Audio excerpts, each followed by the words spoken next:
Okay, go for it. This is Luis Baez from luisbaez.com, and you are listening to Vroom, Vroom, Veer with Jeff Smith. And I'm here to remind you that you never lose when you bet on yourself. Perfect. I want to hire you to be my co-host. You've got a very nice, warm, inviting voice. I've been told that I should host jazz radio, and I'm not against it because I love jazz music. Oh, yeah. You do have a jazz radio voice. That's perfect. Some people sound like NPR. You definitely have a jazz radio vibe going on. All right, let me hit stop. I'll be right back. Cool.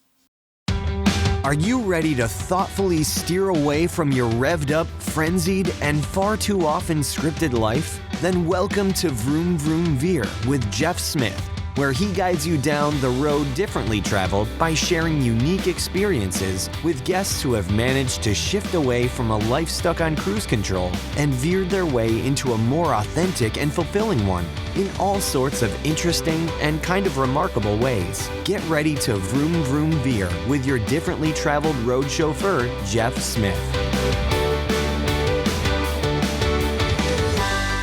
Dr. Melissa Corley Carter, thank you so much for being on Vroom Vroom Veer, and welcome to the show. How's it going? It's going well. Thank you so much for having me, Jeff. This is going to be fun, and we're going to do our best. Audience, you, the person driving, look at the road, but we're going to do our best not to use Air Force acronyms and words. And if we do, we'll try to remember to go back and explain what we said. Okay, so you are Melissa Corley Carter, Dr. One Each, and you are at epiclifeactually.com, which I really like that. I kind of want to say like it in a British accent, but I'll try not to. So talk a little bit about what you're most excited about in your website and your business today. I am excited about all of life coming together and making sense after periods of it not making sense. Right. And I say that because, epic life actually, what that means to me is your epic life actually is rocket science. Because I did the rocket science thing and now I'm doing the life coach thing, and they actually are all the same thing because everything actually is rocket science. Everyone says it's not rocket science, but it actually is. Right. It actually is. Actually. Yeah. Rocket science really is about going from where you are to where you want to be. There you go. And it's about acknowledging progress and adjusting course. And it's about letting go to lift off. And that's what I help my clients do. That's what I'm most excited about in my business and life. And that's what, the stuff that I studied a long time ago in equations, but not in equation form. That's awesome. So I have to tell this brief story about sitting. So okay, this goes back to LA Air Force Base, somewhere between 03 and 08, I would guess, maybe later than that. But anyway, one of the, somebody's spouse was doing their master's degree in psychology or maybe a doctorate. Anyway, some sort of college thing. And their thesis was to have people watch this video and then take notes and decide this court case, right? It was like this civil case against some construction company where people were injured or killed, and was the company liable, right? So we're supposed to watch the video, right? Take notes and render our verdict on the jury that's, fake. Right? Okay. So I watch the video. I take no notes and I go, yes, they're guilty. They should pay that person because they didn't do the safety thing, right? Uh-huh. And I was sitting right next to, I wish I could remember her name, but she had a PhD in engineering. And we were in the Space and Missile Systems Center at LA Air Force Base, right? Mm-hmm. So she was involved in spacecraft and engineering, right? So she literally was doing math equations to figure out whether or not this company was guilty or not. And that's when I realized that people have different kinds of brains.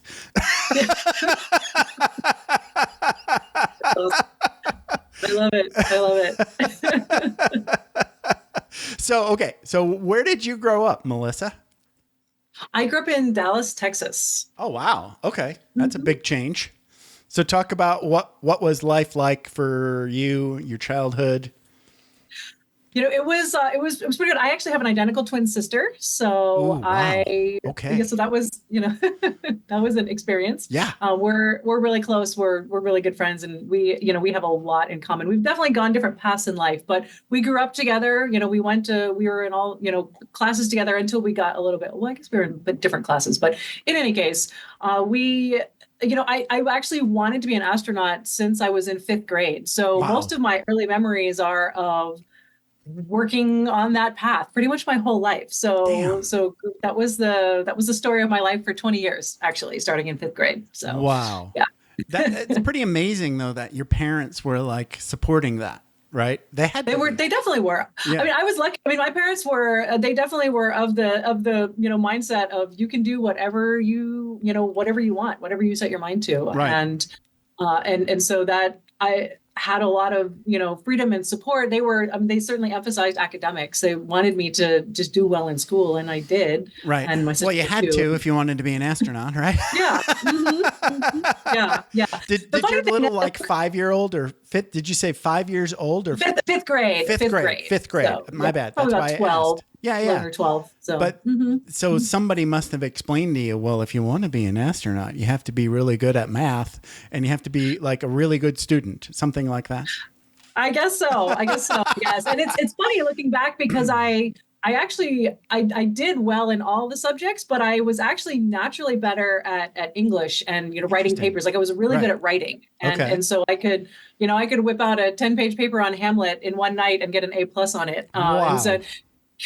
And I did well in math and science, but I had to work a bit harder for it. So that was kind of, sometimes we talk about the taps or the signs along the way. That was probably one of the little signs that maybe it wasn't 100% my thing. Right. That's so okay. you've probably then heard of these people that see math, right, in their brain, kind of. Yes. Oh, and I knew some of them. I know one of my really good friends. All of those people, right? Yeah. Oh yeah. Yeah. My best friend is a chemical engineer, and he has that brain, right? So I have to yell at him sometimes because the math brain comes out. Turn your brain off for just a second. He's like, okay, sorry. Yep. I know those people too. We're just drinking beer now. But okay, so you get it. So you don't consider yourself one of those math-enabled geniuses that have the Sheldon Cooper kind of brain. No, I don't think so. I would consider myself the hard worker person. Gotcha. I'll get it after a while of hard work, but it doesn't. Right. You have to put in all the effort. Right. It's not genius and intuitive, I think, for me. Nothing wrong with that. Because sweat will get you just as far as a gift, a physical gift. It will. Yes. It will. Just think, okay, I really want to do this. If I don't ever watch TV, I could probably get that done. Something like that. Okay, so you want to be an astronaut and you're in 5th grade. So does that mean you kind of steer down the college prep course? Yeah. Okay. Yeah, pretty much. Yep. Yeah. So okay. So where do you end up going to college then? I went to Stanford University in California. That's a really good school. It's very fancy. Yep. Wow. So what was your bachelor's in? It was in mechanical engineering. Okay. And I did a combined program where I did a master's and bachelor's together. So I did a master's in aeronautics and astronautics at the same time. So wow. Okay. Yeah. Probably not the Animal House kind of college experience. No, it was not. Lots of sleepless nights. It was really fun. I mean, I had, I also rode on the equestrian team and did on the Western team, and also did ROTC, Air Force Reserve Officer Training Corps at the same time. So I was working on that. So you basically never slept. I did not sleep very much. My roommate always made fun of me. Sometimes I'd be like, okay, I'm gonna take a little quick nap. She's like, just get in your bed. You're not gonna wake back up. Wow. So I was like, okay, you're right. I should probably just go to bed. My wife is that way. She says that every night. I'm just going to take a little nap. And then she's, out. I've always been the opposite of that. I've always been like, oh, if I don't get my 8 hours, I'm going to be in real trouble the next day. I've shaved that down to like 7, but I've known a lot of people in the Air Force that could get by with 4. Yes, I think over time, though, I've heard that too. But I actually learned in college that I did actually need to sleep because I tried pulling all-nighters and I couldn't function. So, I have learned the value of sleep. And even over the years too, I've done different experiments where, there was one time when I actually did for 2 weeks, I was like, okay, I'm not going to worry about exercise. I'm not going to worry about what I eat. I'm just going to make sure I get 8 hours of sleep a night. Yeah. And that made the biggest difference in my ability to function. So yeah. And that's why there's lots of books about it. There's lots of information. There's something to this sleeping thing. Yes. Yeah. Super important. It's so weird coming out of like I don't know what your parents were like, but like all the overachievers were very much like, you don't need to sleep. Sleep's for wimps, even in the military, and sleep when you're dead. Yeah. Well, a lot of that was not necessarily by choice, right? It was just like a demand of the job, right? So then you make up stories to make it funny. Yep. I remember on my deployment to Saudi Arabia, I don't know why, but all the first sergeants in all the units had to go meet the plane if you had somebody coming in, right? I guess this is how they do it. Understandable.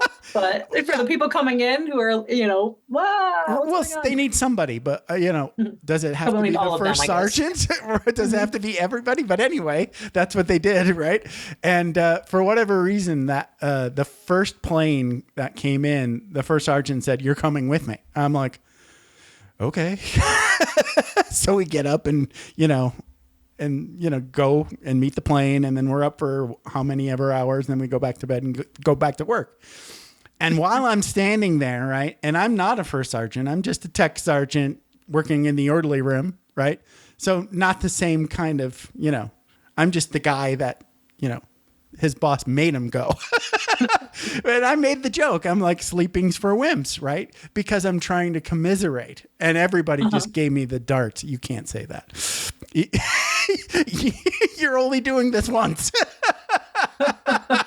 I'm like, fair. They can all say it. I can't.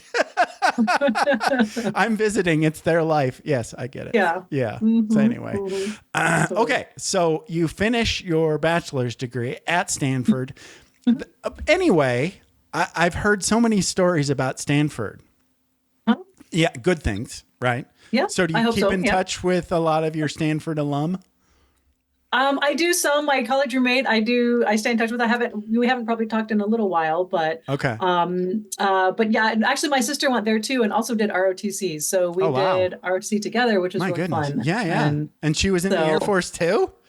She was. Wow. My goodness. There's got to be a lot of pictures of you guys in uniform together. Yes, right? there are. It's hard to tell us apart sometimes. Yeah. The identical twin thing is freaky. I worked with a dude, right? Not close, just one of the millions of captains that are hanging around, right? And one day he shows up in the office in civilian clothes. He's got a little bit of a beard, and I'm like, "What, are you on leave?" And then 5 minutes later, he comes in and he's in his blues, and I'm like, "What is happening?" Turns out he has a twin brother. So yeah, weird. I actually went to a colonel's retirement, and he had a twin brother, and I had heard about his brother, but I had never seen him before. And when I showed up to the ceremony, I was like, why is he in civilian clothes? Right. And I saw him, and I thought, wow, this is how other people feel when they meet my sister. Yes, it is. So I would say most twins after high school don't, spend as much time together. So most people that know them don't know they have a clone out there. So weird. So okay. We went our different directions after college. Yes, of course. Very good. Very good. Okay. So let's talk about going to the next school, right? So after college, I went to my first assignment at Kirtland Air Force Base. So I worked for the Air Force Research Lab. And so I did that. And then my next assignment after that was going to the Naval Postgraduate School where I did my PhD program. So I got very lucky to actually do their PhD program and That's huge. assignment. So that does that have something to do with because you went to Stanford? I don't think so. No, just got lucky. I got lucky. Wow. It's pretty rare that somebody that young gets to go to that college, right? Isn't that one of the Actually, I don't know. I mean, maybe, I guess. One in your second assignment, a lot of the people who were there for master's degrees. Okay. So yeah, some are there for PhDs. So I have no idea. I don't know what's normal. I just know what path I took. That's what happened to you. That's what happened to me. That's what happened to you. And so was that school like easier, more difficult? I've heard things, both sides of that. It depends on what you mean by easier, more difficult. I think that in some ways I was actually a better student than I was in college because there weren't quite as many distractions, I guess. Right, Although I did have a horse, and then I got a second horse, so there was that. But, horses take up a lot of time, by the way. They do. They do. Yeah. So I think I did a little bit better in my classes because I was, I think very focused on them. Right. I was doing. I guess I was going on a few more different directions when I was actually in college. Okay. Still figuring things out. I will say one thing I'll say about college, my college experience, is because I did go to a pretty amazing school. And I think when I dealt with some self-confidence issues because when a whole bunch of people get together who are used to being at the top of their class, not everybody can be at the top of the class. So right. I was not at the top of the class. You have to reorder your self-esteem a little bit. Yes. Yeah. So I because you're identifying as like I am the shit, and now I'm not. I think but that's a really good growth thing, right? It is. It was. Yeah. It was a really good growth thing, and I think also again a little bit of a not because I wouldn't trade any experience I had for anything. I'm so glad I did engineering and all those things. But when I look back on it, I think again in some ways I was a bit beating my head against a wall, and it didn't come naturally to me. But I was also grew up in this world that kind of conditioned you to believe that it has to be hard to be worthwhile. Right. And I think that's actually one of the dysfunctional beliefs I have had to disentangle myself from, because in fact, we are actually designed to do work that we love and that feels really good and natural to us. Right. And so I think that again, because of this goal that I had and this dream that I had, I pushed really, really hard. I was so used to pushing. It didn't occur to me that there was another way. And that didn't occur to me until much later. Right. So, wow. Yeah. But that's, I'm kind of sitting in a space in between what you're talking about.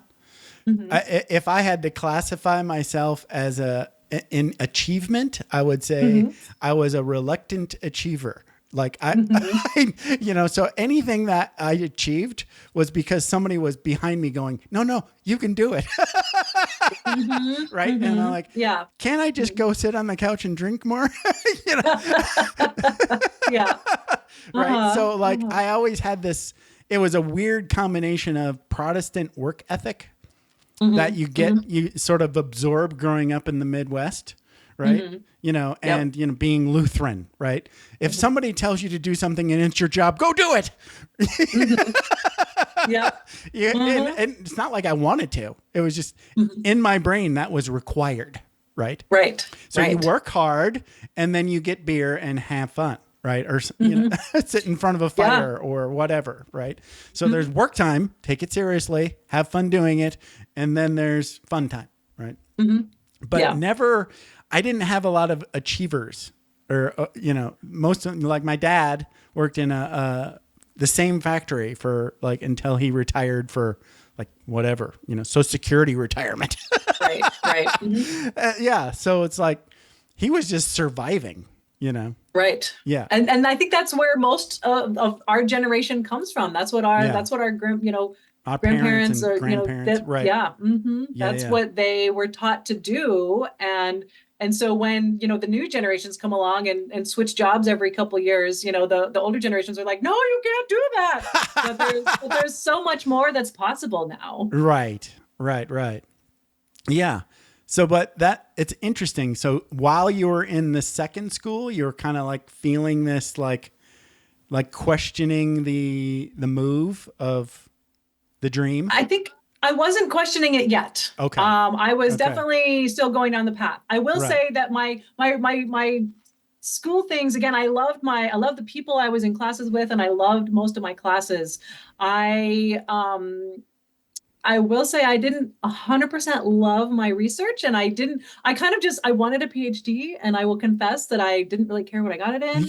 No. It was kind of like, here's a project. You're work on this satisfying. project. Yes. Okay. Yeah. But during it, I had some other work I was doing for one of my other professors that I actually really did love. So even if I didn't love per se what I was getting my degree in, there were other things I was doing that were actually a little bit more artistic in nature. So I realized that artistic and also hands-on. Like I learned as I look back on the classes in college and graduate school that I liked the most, they were the hands-on ones where I got to make something or build something or, do something a little bit more physical and like see a physical output, from what I had worked on. And so I was learning, I think I was just learning some nuances of what I liked and what I didn't. I get it. Yeah. But you're also like learning like your strategy of I'll just work my way through this. It's got limits. I get it. Okay. So, all right. So you finish your school. And what was your next assignment after that school? So then basically from then on, I was doing basically space acquisitions. So, okay. SMC. Yeah. So I did that. And actually, so I did that for a couple of years, various things. And then I actually ended up being an aide de camp to a general. Yikes. And then, well, you get promoted really quick. I had a buddy who became an enlisted aide, right? I think most enlisted aides are like chefs, right? Don't they have to go to culinary school? I think, that is one of the roles. Yeah. I don't know what not things, all of them. Yeah. Right. Well, you can be a driver, but I don't think you have to go to school for that. So I did engineering. That's a lot of work. It is, but it was actually a really cool job, and I learned a lot. And so that actually kind of happened right at the point where I got rejected from the astronaut program. Yikes. So it was actually about a week before I was taking on the aide job that I had. So actually the whole astronaut thing, all this time that I'd been working towards it, I had in the back of my mind, like I knew that I wasn't actually physically qualified for a while because I had really bad eyesight. And so I was waiting for them to eventually say that they could allow corrective surgery, which they did. So I got LASIK. And so then I had 20/20 vision. So I was like, yay. And then so the first time after the PhD and after I'd gotten LASIK and all this, the first time I was eligible to apply, it was 2012, and I applied in 2012 and actually ended up, there was actually a whole crazy circumstance associated with the exact day that I found out. It was the exact same day that I was working in Chantilly, Virginia, and the Air and Space Museum, the Udvar-Hazy Museum has, it had the Enterprise space shuttle orbiter there on display. Wow. But this was the time when they had retired the space shuttle. And so they were taking all the orbiters to different museums. Right. And so they brought the Discovery to the Dulles Museum and were taking Enterprise to, I think, New York City or something like that. Right. Or somewhere else. And so they were both there. They did this nose to nose ceremony where they brought them both out. And I was there and I was taking pictures and I was, and I had actually That's historic. It was super historic. And I'm kind of keep going backing up a little bit, but I had actually gotten to the point where I had started to question whether I really wanted to be an astronaut, because I had actually met a lot of astronauts by this point. My sister had actually done a lot of research with astronauts and kind of learned that it's not just all glamour and being in space. There's other parts to it too. And just in general, I had a little bit started to question my dreams. And that day I was like, there were a bunch of astronauts there in their flight suits. And I was like, okay, no, this is it. I can totally be one of those astronauts in the flight suits. And I went back to work and had the email that said, sorry, we reviewed your record and you're medically disqualified. And so was that like not appealable? Did you like say, oh no, I'm going to reapply?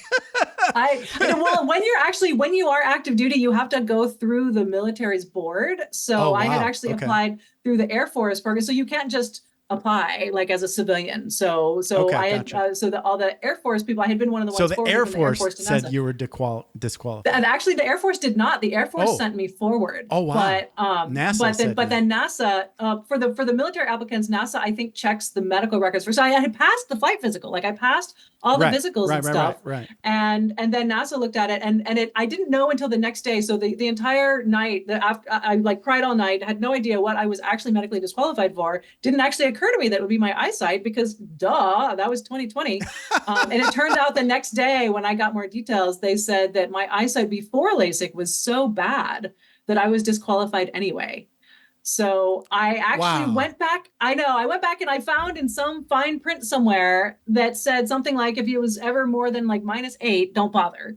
And mine was like -10. But I was actually so glad I didn't know that, because there was a window of time between when I got LASIK and when I applied that I actually believed that I would make it. Because I mean, it didn't actually occur to me that I wouldn't make it. I was pretty sure I would become an astronaut, and I realized that's super arrogant. But no, but not at all. You know, I think it's required. I think so. Yeah. It's like, it's that stupid sort of confidence is what I like to call delusional confidence. It's delusional confidence.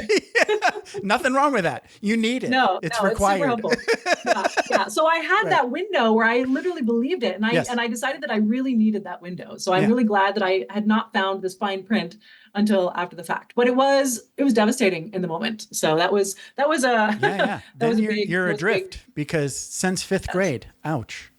Yeah. Yep. Was there drinking involved? No, actually, I don't drink. Good for you. Thank goodness. Had that been me, there would have been drinking involved. Yes. There was a lot of crying, and there was a lot of calling family and friends, and maybe and ice cream or something. Yeah. Yeah, ice cream. Yes, ice cream, chocolate. Those are my things.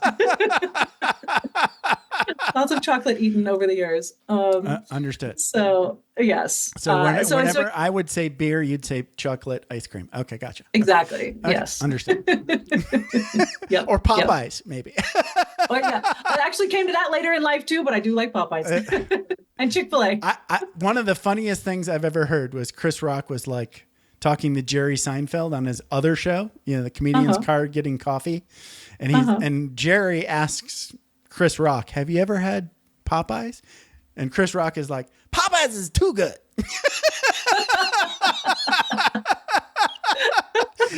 That's good. Thank you. You had Popeyes once. You never want to have anything again. And he's right. There's some things that are just too damn good. It is good. Okay. So let's take a little powder, right? Okay. Now what do you do? Right? Because this is the big veer moment. You figured out you can't be an astronaut. Mm-hmm. Mm-hmm. And you're in the Air Force. You've got a job and you've got decisions to make of the what's next. Yes. Okay. Yes. So, let's walk through it. So I'll say that I actually continued to vroom for a couple more years. Okay. And it was more external. Like I was spinning on the inside, but it didn't probably look like it to anyone on the outside because I was highly functioning, of course, highly functioning wanderer, if that makes sense. Yeah. So, and like I said, it was actually right when I started the aid job. And so I think that was a blessing because I didn't actually have time to think about myself. You're one's aid and it's all about her. And then I actually ended up working for her boss. But between the two of them, I worked for them for a year and a half. And so all this other stuff was going on in the background. And so then I got to my next assignment, which was I was the director of operations for an ops support squadron. And then I started to pause and wonder. And actually, one of the things that I think contributed to that was because I had worked for these really amazing, basically super high-powered women, and decided that I actually didn't want to be them. Wow. So there was the astronaut thing that had kind of blown up in my face, and then there was I'm on the fast track. Here's what the fast track looks like. Ugh, I don't think I really want that. Right. Right. No, I get it. And so then I started to really get lots of signs and clues of maybe there's something else out there for you. And so I was taking some leadership classes, like 7 Habits of Highly Effective People. And in that class, there's an exercise where you're writing your mission. And we did this little 5-minute mission writing exercise. And when I read it later, I was like, wow, this is not describing anything that I do at work. And so I was like, okay, that's interesting. What else is out there?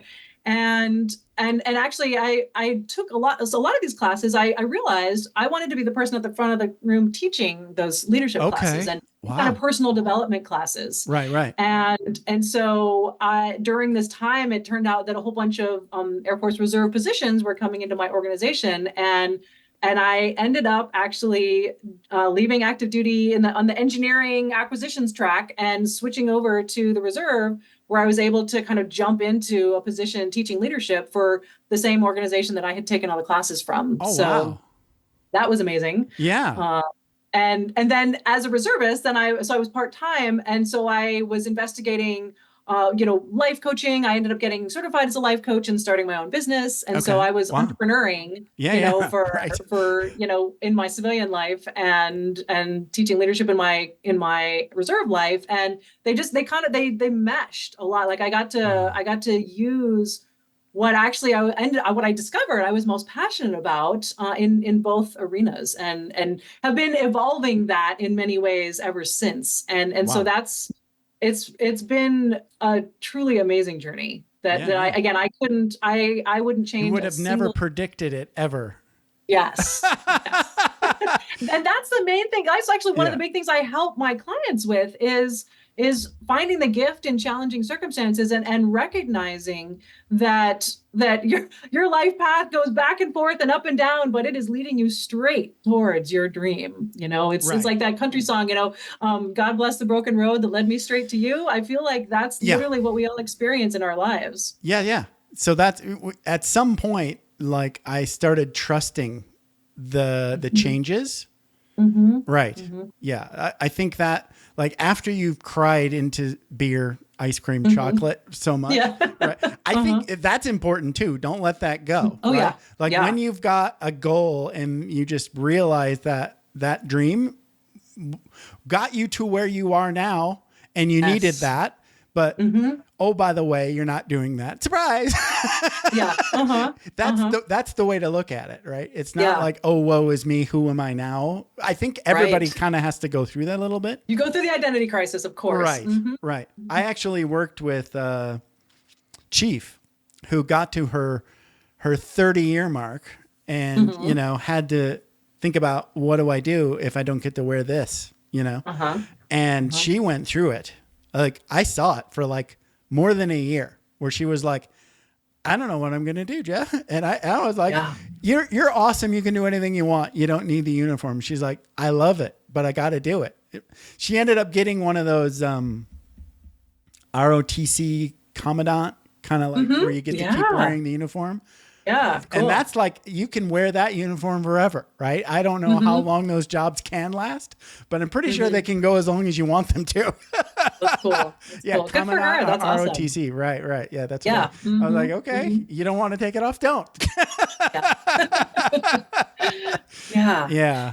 But there is a huge aspect of trust in that. So yes, you go through the identity crisis and then you come out the other side. And for me, what I've really discovered is that when you run into a brick wall, it's actually just letting you know that there is something even better out there for you, right? Something that's more aligned. And I honestly have gotten to the point, and I know this sounds even more arrogant than what I said before, but I've actually gotten to the point where I honestly believe I would have been wasted as an astronaut. Wow. Okay. Because I get to do what I do now. I wouldn't have ended up here having this conversation and influencing the people that I'm influencing now, and actually realizing what I wanted in the first place. So that's another thing that I help clients with, and that I have done a lot of work on myself, was kind of working through, what did I want in becoming an astronaut in the first place? Like when you're in fifth grade, like of course it sounds super cool. And I watched Star Trek and Star Wars my whole life and all the things. But I'm like, okay, so what did I really want? And I realized that I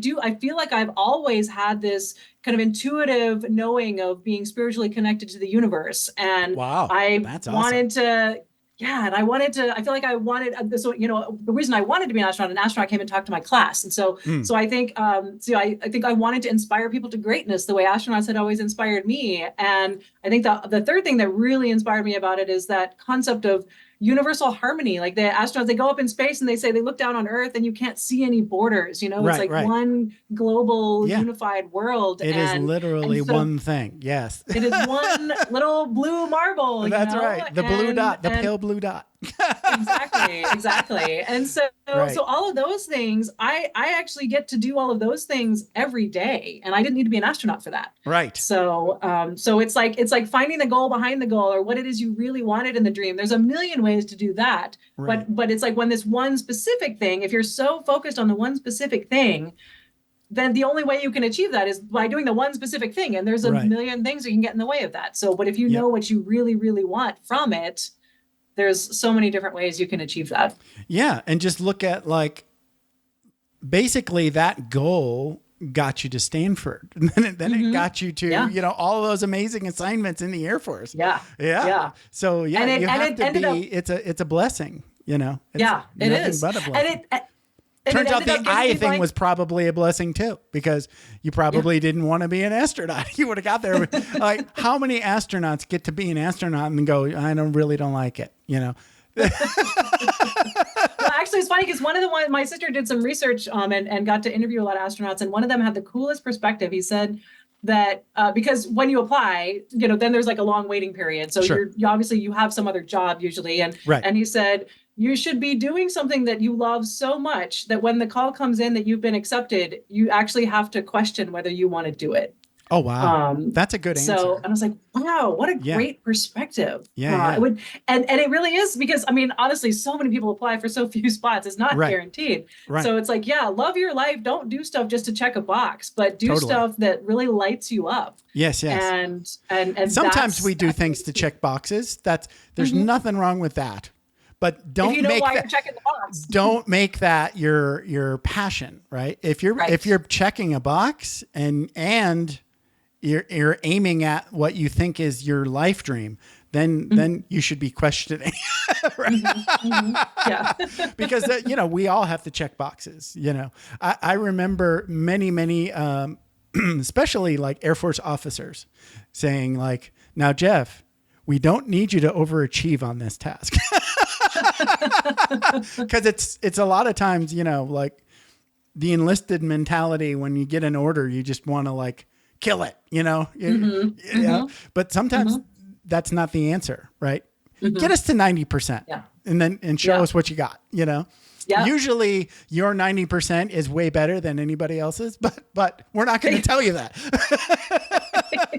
Absolutely. And that's been a big, as an overachiever, a chronic overachiever in the past, for me, the 90% solution has been a really big learning curve. It's hard, right? It's hard to step off perfection. Yes. It is, but it's actually so liberating, I know. Yes. It's really amazing. Yeah. It's like these little things, right? Like somebody, like a supervisor will come up to you and say, you don't need to be perfect. Most of the time, 80% is fine. Right. And you also, like, one of the favorite lessons I got, nobody told me. It was just circumstance, right? Like there was this big, huge thing where it was like, here's this gigantic job that everybody in the Air Force has to do, and you've got a year to do it, right? And I'm like, oh, I'm going to be busy. I'm going to knock this out right away, right? And a year later, they're like, never mind, we're not going to do that. Yep, that sounds about right. And I was like, okay, if you want to overachieve, don't be first. Oh, that's funny. And then I had another boss come up and say, like, you don't need to do, like, you should always ask me, at least when you're working with me, like, how important is this? Is this a box fill? Is this a, don't kill yourself unless I ask you to. Yes. I'm like, amen. Thank you. Yeah. I wish more people actually, had that philosophy, because I do think there is a mentality in not just in the military, but in the working world in general, that that when someone asks you to do something, 110% is the only answer. 110%, Yes. and it's necessary. But so many things are actually unnecessary. And it's this whole prioritization thing of like, okay, thank you, I can do that. Which of these other things would you like me to deprioritize? Right. You know? Yes. See, the thing is like with the Tim Ferrisses of the world doing the 80-20 all the time now, it's like everybody knows that now. Thank God. Because 80% of the crap, you just have to scribble little X's and give it back, right? You don't need to kill it all the time. Well, I'm glad that's true in your world. I feel like it's not in mine. So I feel like I'm constantly like sharing this and trying to spread the word. Interesting. Because I do. Well, maybe I've been out of the working world for a very long time. So maybe it's just me being lazy on purpose. Which I'm totally down with. I like it. Yeah. Yes. Well, laziness pays off now, right? Yes, it does. Focus on your sleep and do yoga. That's so let's talk about what you've been doing with your life to make it epic because it's awesome. Yes. I know you're dancing. I know you're doing yoga. My wife is encouraging me to do yoga teacher training. Oh, cool. And That's I awesome. might. I don't know. Yeah, awesome. It's a might. I'm really bad at left, right.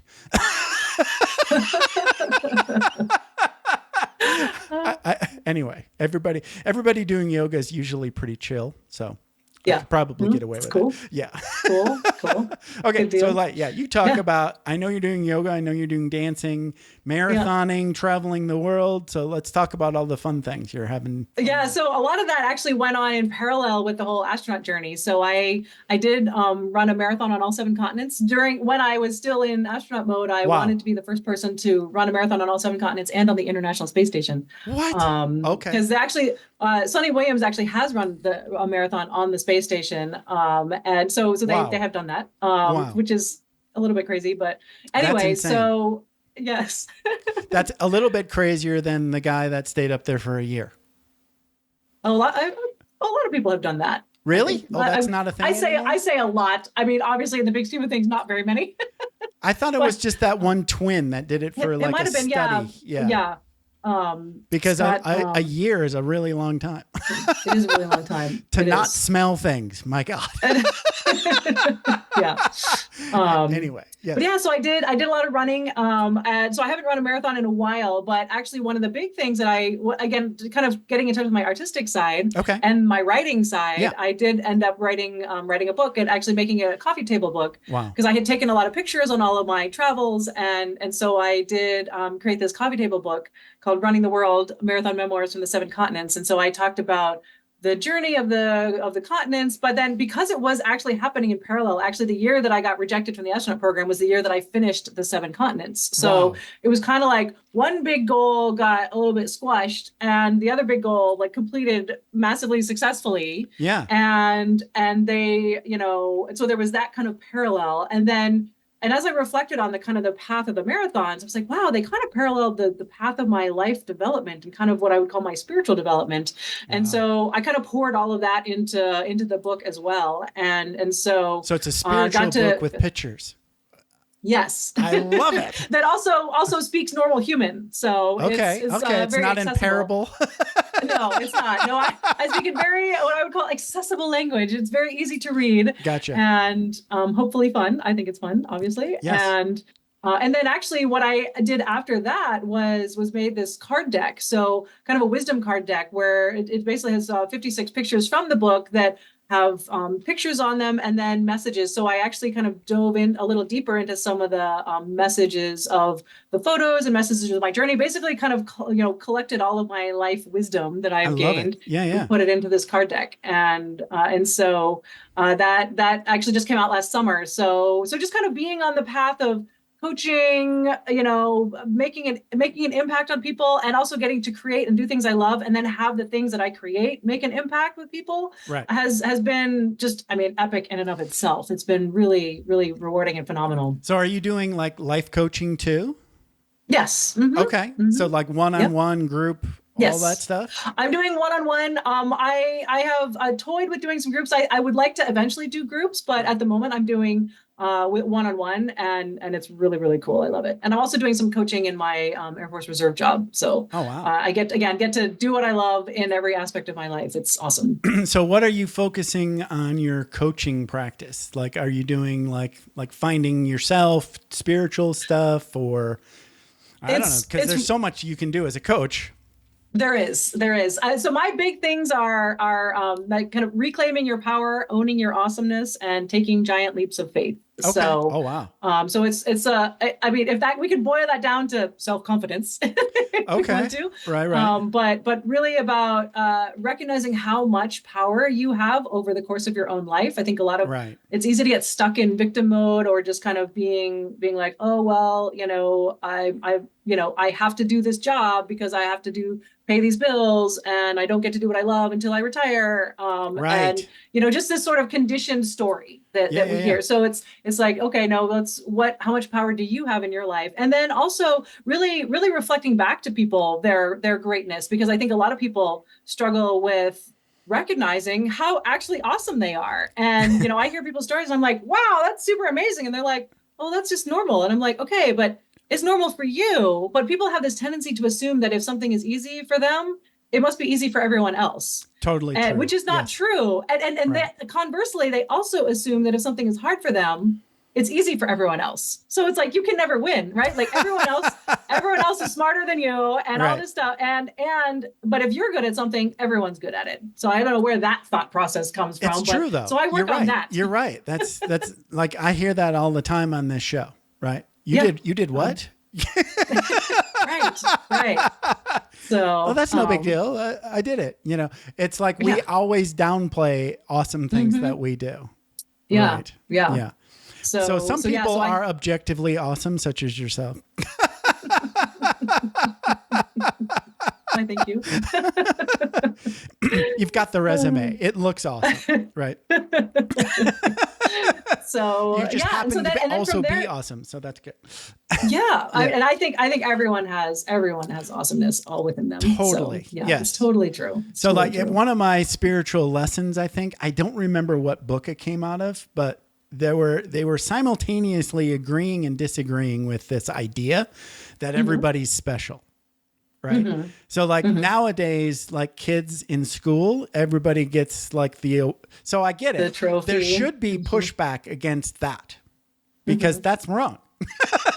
That's not how the world works. So it's an inaccurate reflection of reality, which I'm opposed to that. Right. But so because if everybody's special, nobody's special. Right. So everyone's special, just like everyone else. Exactly. Right. So like, instead of using that special word, because special is sort of like loaded, right? It's a little like, I don't know. Right. Like what we just said, like if everybody's special, nobody's special. So like, let's say like nobody's special, but everybody can be amazing. You have the potential of amazing. Now let's go find that, Yeah.